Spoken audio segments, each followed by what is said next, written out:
O Vasco anunciou a renovação de contrato, do atacante Ryan até o fim de 2028, logo após a vitória sobre o Fluminense.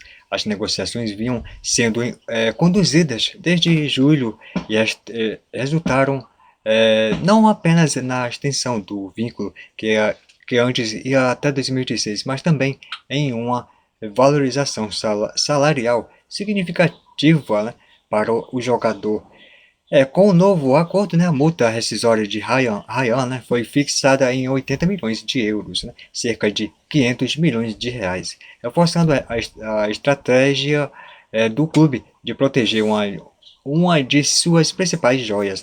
O anúncio de renovação foi feita por meio de um vídeo divulgado nas redes sociais do Vasco, com imagem da barreira do Vasco e de São Januário. A história que começou na barreira do Vasco acaba de ganhar um novo capítulo, publicou o clube. E aí, pessoal, foi boa. O Vasco, filho de o jogador do Vasco, Ryan, chegou a de Valquimar, e jogador do Vasco, Ryan chegou ao clube aos 6 anos e percorreu todas as categorias de base, até ser promovido ao time profissional em 2023. Ele se tornou o jogador mais jovem do século XXI a atuar pelo Vasco. Aí, pessoal. Aos 19 anos, o atacante se consolidou como protagonista, da equipe, especialmente após a chegada do técnico Fernando Diniz. Na temporada, Ryan soma 20 gols, sendo 17 deles sob o comando do treinador.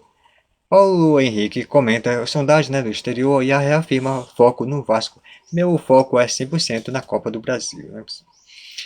Aí o Vasco já havia renovado o contrato de jogador em abril, estendendo o vínculo até 2026. Na ocasião, a diretoria optou por uma renovação mais curta, como estratégia para evitar a saída do atleta sem compensação financeira e abrir espaço para uma nova negociação. Ao fim do ano, a boa relação entre o clube e o jogador e seu pai foi determinante para o novo acordo.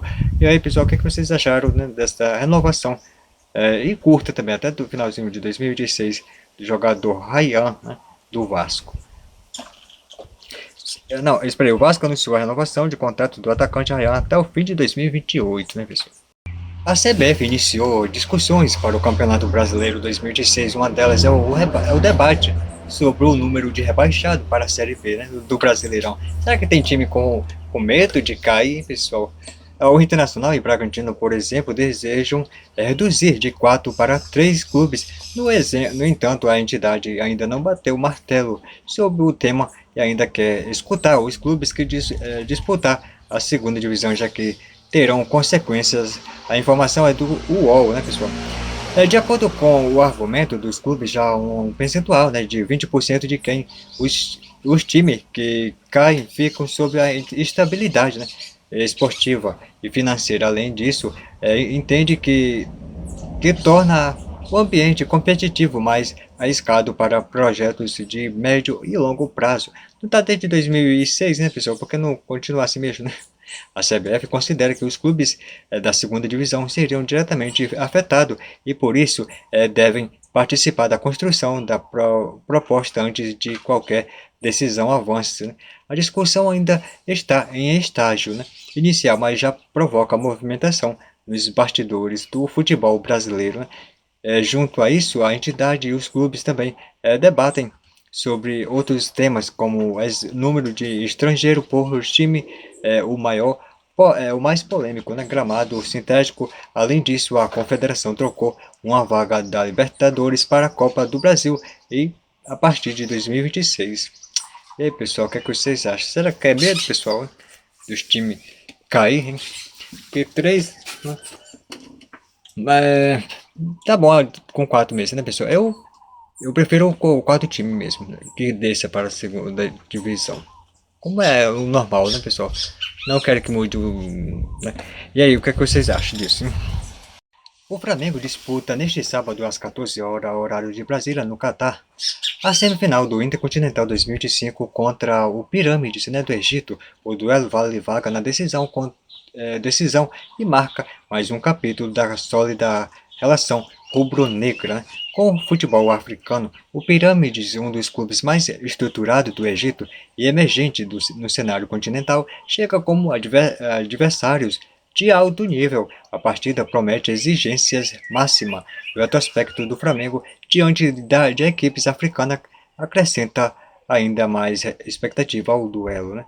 Dominância contra africanos, né? Ao longo de amistosos, a partida oficiais, né, o Flamengo acumula 23 jogos contra equipes e seleções africanas. O desempenho rubro-negro é amplamente favorável a 16 vitórias, 6 empates e apenas uma derrota. Essa história começou em 62, com expulsões por Tunísia e Gana, marcado por boas atuações e grande recepção, né, do público local. Dida, Nelsinho e outros nomes da época lideraram o time em vitórias marcantes, né. Em 64, o atacante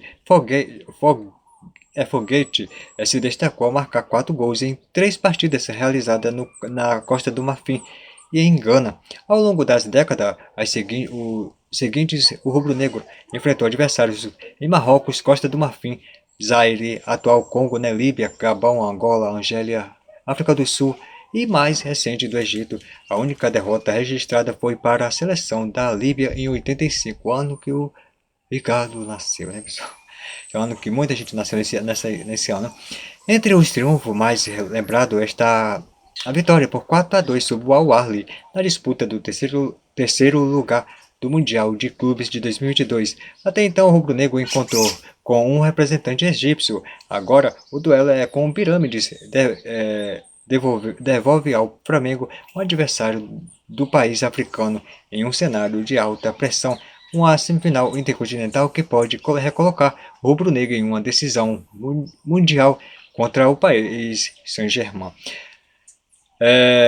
O próximo vídeo vai ser o jogo do Flamengo contra times e seleções da África, viu, pessoal? O próximo vídeo. Jogos do Flamengo contra o time e seleções da África. Em 1962, em 16/6, Flamengo 4, Stade Sorcier 1, né? Na Tunísia. Em 17/6, Flamengo 3, Stade Tunisien da Tunísia. Flamengo 3, né? No Stade Tunisien na Tunísia. Dia 24/6, o Flamengo 4-3 no Asante Kotoko, né, do Ghana. 30/6, Flamengo 0, Real Republicans em Ghana. Em 1964, em 19/5, o Flamengo 4, ASEC Mimosa 0, né, Costa do Marfim. Em 21/5, o Flamengo 1, Seleção da Costa do Marfim. 24/5, o Flamengo 1, Seleção da África ou de Ghana. Em 1968, em 31/8, o Flamengo 2, Real Força Armada 1, né, Marrocos. Em 1974, em 22/2, Flamengo 4, 4-4 contra a seleção do Zaire. Em 24/2, né, Flamengo 3, seleção do Zaire também 3. Né. Em 1985, 18/4, Flamengo 0, seleção da Líbia 2. Né. Em 23/4, Flamengo 0, Cancab, né, Marrakech 0, né, Marrocos. Em 27/4, já Flamengo 2-2 contra o Isa Casablanca em Marrocos. Em 1987, 29/5, Flamengo 3, seleção do Gabão 0, né. Em 31/5, Flamengo 2-0 na África Sport e Costa do Marfim. 8/6, Flamengo 1, 0, seleção da Argélia. 1/8, Flamengo 3, seleção da Angola 0. Mais confronto ainda, hein?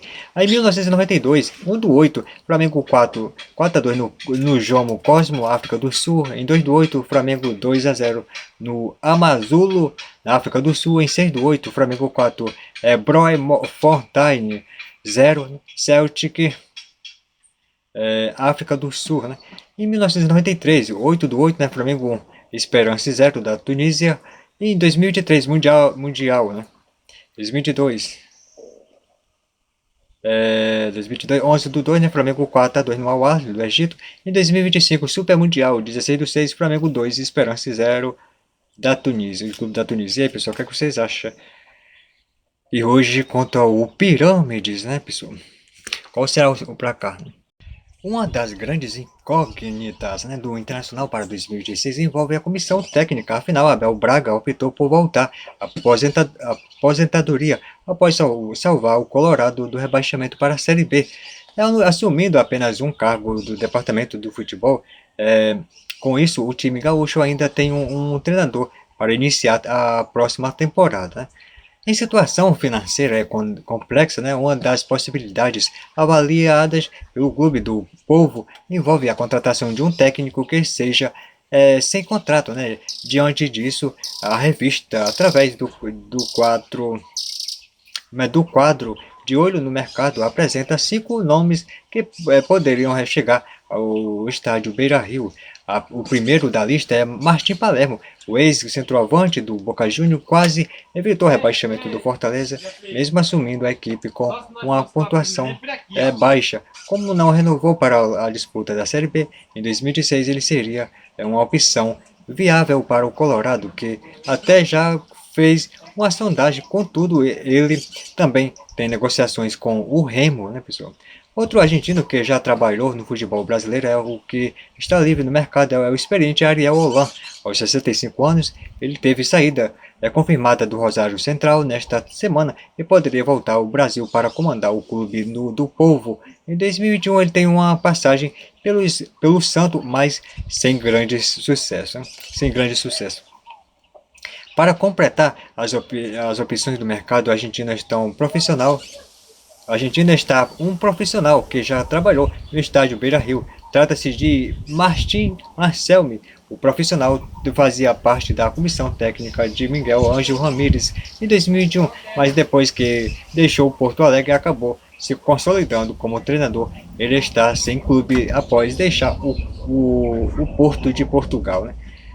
Já se busca por um nome uruguaio, Paulo Pesolano.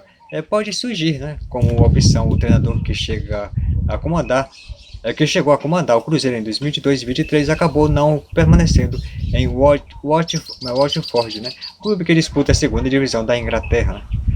Agora, com a experiência no futebol europeu, ele não deve descartar o retorno ao Brasil, caso seja procurado. Né? Por fim, um técnico que já foi especulado no Internacional no passado, que agora está livre no mercado, é Carlos Carvalhal. Né? O português de 60 anos conta com a admiração de alguns profissionais dos bastidores do Beira-Rio e pode ser procurado. Sua última equipe foi o Braga, com a campanha de 28 vitórias e 50 jogos na temporada europeia de 2024 e 2025. É por isso que algumas pessoas estão comentando, né, pessoal? Não sabe nem falar, mas é mesmo, né, pessoal? O que eu posso fazer? O momento mais marcante do futebol é o gol, né? Os dribles são legais, como belas defesas e jogadas ensaiadas, né? Mas é o balanço, né? E o balançar, né, das redes que realmente muda jogos, né? E competições. Boa notícia, né, para os torcedores e fãs do esporte, né? E que o recém-acabado Brasileirão Série A registrou 959 gols, que não chegou a 1000 gols, mas mesmo assim 959 gols em 300 e poucos jogos, né, pessoal? Gerando uma boa média, né, de 2,52 gols por confronto. Campeão, o Flamengo empurrou 78 bolas, né, para o fundo das redes, ampliou a maior goleada 8-0 e foi o dono do ataque mais letal da competição. Já o artilheiro foi o Caio Jorge, atacante do Cruzeiro, que celebrou 21 uma vez ao longo do campeonato brasileiro deste ano. O homem-gol da Raposinha superou Arrascaeta, Victor Roque e outros goleadores. A seguir, sem mais alongamentos, né? Veja 7 jogadores que marcaram um hat-trick no Brasileirão 2025. Eita, pessoal. Em gol do Corinthians, o Alberto aproveitou a magia da lei do ex, né, no início do ano e deu show contra o Internacional na Neoquímica Arena em partida da sétima rodada do Campeonato Brasileiro. Em ação, o atacante anotou um hat-trick e ainda assumiu o posto de artilheiro do Timão no século. Brilhou, né, pessoal? Destaque do Cruzeiro e artilheiro do Brasileirão Série A 2025, o Caio Jorge já emplacou o primeiro hat-trick da carreira. Né? Nesta temporada, o atacante que terminou o ano com mais de 30 participações diretas em gol, marcou 3 vezes na goleada da Raposa sobre o Grêmio no Mineirão, pela 13ª rodada, né? Posicionado pela lei do ex, o Davidson marcou o primeiro hat-trick na carreira aos 34 anos. O camisa 18 do Fortaleza não perdoa o Atlético Mineiro, seu ex-clube, e ajudou o Leão do PC a pontuar na Arena MRV em Belo Horizonte em duelo da 16ª rodada do Campeonato Brasileiro. Eita, pessoal. O Flamengo, né, não tomou conhecimento e aplicou devastador, né, 8-0 no Vitória no último mês de agosto no Maracanã, em jogo da 21ª rodada do Brasileirão. Em grande noite de Pedro anotou um hat-trick na partida. O camisa 9 ainda marcou o gol mais bonito da competição nesse jogo. Samuel Lino, 2 vezes, Arrascaeta, Bruno Henrique e Luiz Araújo também foram às redes diante do Leão. Victor Roque, né, foi um dos grandes nomes de 2025 do Palmeiras, com faro de gol e muita disposição. O atacante superou a desconfiança e colecionou boas atuações. Seu hat-trick foi contra o Internacional no Allianz Parque, em jogo da 23ª rodada do Brasileirão. Uma grande atuação do Tigrinho. Eita. Substituto de Martim Braithwaite, né, Carlos Vinícius, tomou conta do ataque do Grêmio neste segundo semestre. O centroavante participou de 14 partidas do Brasileirão, marcou 12 gols e deu assistências, deu conta do recado, né? O hat-trick do goleador do Imortal foi diante do Juventude, na Arena, em compromisso da 30ª rodada. Eita, hein, pessoal, e o Neymar é o último, hein, pessoal, que eu vou falar no próximo vídeo. A grande estrela, né, do Santos, Neymar, teve papel de destaque na campanha de permanência do time na Série A. O camisa 10, mesmo jogando no sacrifício, participou dos últimos jogos da equipe no Brasileirão e foi decisivo contra o Juventude, 37ª rodada. Por exemplo, o meia atacante marcou 3 vezes e garantiu os pontos para o Peixe em Caxias do Sul. E aí, pessoal, vocês acham que o Neymar, se não tivesse jogando pelo Santo, você acha que o Santo ia ser levado ou não? O Santo não dependia dependia ou não dependia? O Santo não dependia do Neymar, pessoal, para livrar desse rebaixamento. O que vocês acham? Pouco depois de confirmar a saída de Palermo, o Fortaleza reafirmou seu novo treinador para 2026. Thiago Carpini, né, assinou contrato até o fim da próxima temporada. Abre aspas, tivemos um contrato inicial com ele junto ao departamento do futebol, onde já foram alinhados os primeiros passos. Se falou um pouco de elenco, perfil de trabalho, dia a dia, como se pretende conduzir, e entendemos que é um bom nome, né? É um nome muito cobiçado no mercado brasileiro, disse o senhor Marcelo Paes, né? Carpini teve como último trabalho o Juventude, time com o qual subiu para a elite em 2023. Nesta temporada, quando retornou, acabou rebaixado ao término do campeonato. Ju confirmou a saída, né? O Fortaleza confirmou o novo treinador poucas horas depois de anunciar a saída de Palermo, que terminou o último campeonato brasileiro com o rebaixamento para a Série B, apesar de uma sequência de 4 vitórias seguidas na reta final do campeonato. Eita, pessoal. Depois de um 2025 de pouco sucesso, o Grêmio busca fazer a melhor na próxima temporada, e com o pontapé inicial anunciou a contratação do técnico Luiz Castro, né? O português, ex-Botafogo e Al Nassr, chega ao tricolor gaúcho para substituir Mano Menezes, né? Ele assinou um contrato válido até o final de 2027. Né? As negociações entre Grêmio e Luiz Castro fluiu rapidamente e foi finalizada na quinta-feira 11, restando apenas a assinatura do contrato nesta sexta-feira 12. Né? E o anúncio oficial essa é a segunda passagem do treinador pelo futebol brasileiro, já que esteve no Botafogo entre 2022 e 2023. No Botafogo, Luiz Castro venceu 42 vezes em 79 partidas disputadas e deixou o clube liderando com folga o Campeonato Brasileiro de 23, né? para aceitar um convite do Al Nassr, né, feito pelo o seu compatriota Cristiano Ronaldo.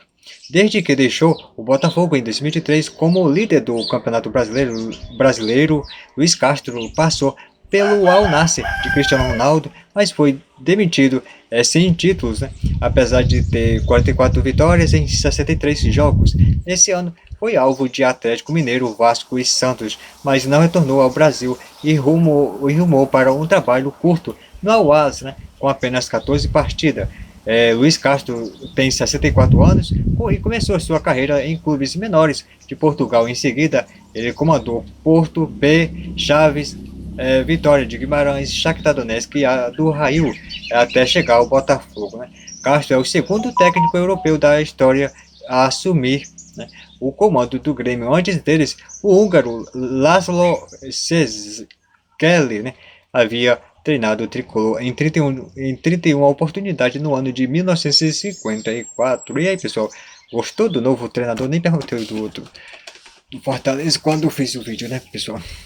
Mas vocês gostaram da contratação de Luiz Castro para treinar o Grêmio em 2026, hein, pessoal? Se gostou do vídeo, curta, comenta, compartilhe e me siga para mais vídeos, se inscreva no canal. O Red Bull Bragantino definiu o comandante para a próxima temporada após bom desempenho na reta final do Campeonato Brasileiro. O veterano Wagner Mancini, de 59 anos, vai seguir no comando do clube, né, pessoal?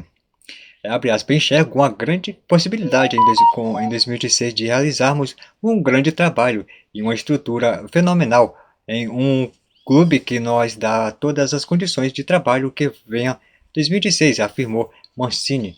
Foram necessários apenas 8 jogos para Wagner Mancini convencer o Bragantino pela permanência.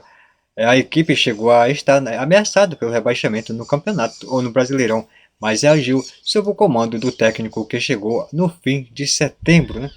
Como assim, o Red Bull Bragantino teve retrospecto de 4 vitórias e 4 derrotas, o que culminou com a 10ª colocação na classificação final do Campeonato Brasileiro. Eita, hein, pessoal? E aí? Foi uma boa, né? Ter renovado com o Wagner Mancini, o Bragantino, pessoal? O que vocês acham disso? O Chivas anunciou em comunicado nas redes sociais a despedida de Xavi Hernandes. Chicharito encerra sua segunda passagem pelo clube mexicano ainda sem futuro definido. O abre aspas, né, o laço entre Chicharito e o clube que ele ama, aquele que o formou e o imposicionou a tornar uma lenda do futebol mexicano, será eterno, lê-se no comunicado. Né? Vale lembrar que o jogador mexicano foi formado no Chivas, né? E apareceu até 2010 e retornou em janeiro de 2024 sem o mesmo brilho. Claro, não foi para, né, agora, né, pessoal? E até agora marcou apenas 4 gols em 41 partidas pela equipe mexicana. Né? Chicharito ganhou destaque, né, no internacional na Europa, atuando no Real Madrid, por Real Madrid, Bayer Leverkusen, Manchester United e West Ham. E aí, pessoal, quem viu, hein, pessoal, ele jogando? E aí, o que vocês acham, pessoal, disso? Limites parecem não existir para Jamie Vardy, né? Muito menos pela idade, convocado para a seleção inglesa, né? Pela primeira vez aos 28 anos, e é o mais velho a ganhar a chuteira de ouro de artilheiro da Premier League em 2019 e 20. O atacante inglês é próximo de completar 39 anos e está colocando seu nome na história do futebol italiano. Vardy foi eleito jogador do mês no campeonato italiano em novembro, considerando os jogos disputados entre as rodadas 10 e 13. Neste intervalo, o veterano brilhou com a camisa da pequena Cremonese, né? Apesar de ter perdido 3 jogos e vencido só um, né, pessoal? A sequência começou com a derrota em casa diante da Juventus por 2-1, quando marcou o gol de honra nos minutos finais, né, da partida. Depois das derrota para o Pisa e a Roma, enfim, uma vitória 3-1 sobre o Bologna com 2 de Vardy, né? Esta foi a primeira vez que Vardy levou um prêmio de melhor do mês desde que foi premiado pelas atuações na Inglaterra. Em outubro de 2019, 6 anos atrás, e além disso, se tornou o primeiro inglês a conquistar uma eleição de melhor do mês na Série A italiana. Né? Incansável, quando deixou o Leicester no fim da última temporada da Premier League, deixado com o clube Vardy, encerrou uma jornada de exato 500 jogos, né? 200 gols e 53 assistências em 13 anos, desde sua chegada vindo do pequeno Fleetwood, né? Tal, com idade avançada, apenas 10 gols em 36 jogos, né? Sendo 9 em 35 na Premier League. O caminho natural apontava para a aposentadoria ou um fim de carreira sem muito destaque, mas veio a proposta da recém-promovida Cremonese e já são 4 gols em 10 jogos, né? No italiano, colaborando para que o time apareça na nona colocação na frente de times como Lazio e Atalanta. Eita, pessoal. Na Itália, sua estreia aconteceu na terceira rodada, vindo do banco contra o Hellas Verona, depois de entrar no segundo tempo no jogo contra a Inter de Milão na sexta rodada. Vardy virou titular indiscutível nos últimos 8 jogos. Ele não só começou as partidas, como terminou cada uma delas, não sendo substituído em momento algum. Prêmio pela regularidade, né? Foi em 2019 que a Série A passou a oferecer o prêmio de jogador do mês e a forma de decidir o vencedor é um pouco diferente. Um software decide a nota de cada jogador baseado nos dados e rastreamento dos jogadores, né? De acordo com os responsáveis pela principal competição do futebol italiano, isto toma possível análise aspecto crucial com a movimentação sem a bola, sem a bola, decisões tomadas e além da contribuição técnica e eficiência física do time. Os outros, os outros ingleses a passarem pela Itália desde que o prêmio foi criado foram Fikayo Tomori e Ruben Loftus e Sheck, Ashley Young e Tammy Abraham. Eita, pessoal. O Fortaleza comunicou, né, na noite desta quinta-feira que Martim Palermo não seguirá mais no comando da equipe. A decisão foi tomada após reuniões, né, entre a diretoria e o argentino nos últimos dias. Palermo chegou ao tricolor no segundo turno do Brasileirão, com o time afundado na zona de rebaixamento. Na reta final, acabou a reação com 4 vitórias seguidas, mas a derrota para o Botafogo na última rodada consumou o rebaixamento. Mesmo com a queda, o argentino terminou o ano em alta e tem proposta para permanecer na elite na próxima temporada. O Remo é um dos principais interessados, né, pessoal? O que vocês acharam, pessoal, dessa demissão do treinador Martim Palermo do Fortaleza? Hein? Merecia ter, eu acho que ele merecia, né, ter continuado com o trabalho dele. E está fazendo um bom trabalho. Bom, porque logo no final no final do campeonato, aí como é que o time, né, pessoal, como é que poderia render, né? Mas o que vocês acham disso, pessoal? Era bom ele ter permanecido ou não? Com o início da janela, né, de inverno europeu começando em breve, o Barcelona pretende aproveitar o período para reduzir a folha salarial e reajuste o elenco no meio da temporada, né? Depois de um período anterior de pouca movimentação, a próxima janela promete ser bem mais ativa, em foco principalmente em saída. A situação financeira ainda exige cautela e limita a ação do clube no mercado. De acordo com o El Nacional, o Barça planeja negociar 4 jogadores para reforçar os cofres, né? O primeiro deles é Marc-André ter Stegen, agora terceiro goleiro na hierarquia e preocupado em recuperar espaço para seguir na disputa por vaga na Copa de 2026. Né? Andreas Christensen, né, também está na lista de saída, pouco utilizado e com um contrato até 2026, o zagueiro é avaliado em 12 milhões de euros. Outro nome cotado para ser negociado é Rony Bradley, né? Contratado recentemente, o jovem de 20 anos não convenceu Hansi Flick e já pode ser liberado. Né? A situação mais sensível, né, é a de Ronald Araújo. Abalado mentalmente e vivendo um momento estável, o uruguaio pode ter chegado ao fim de seu ciclo no Barcelona, né, a ser vendido já nesta janela.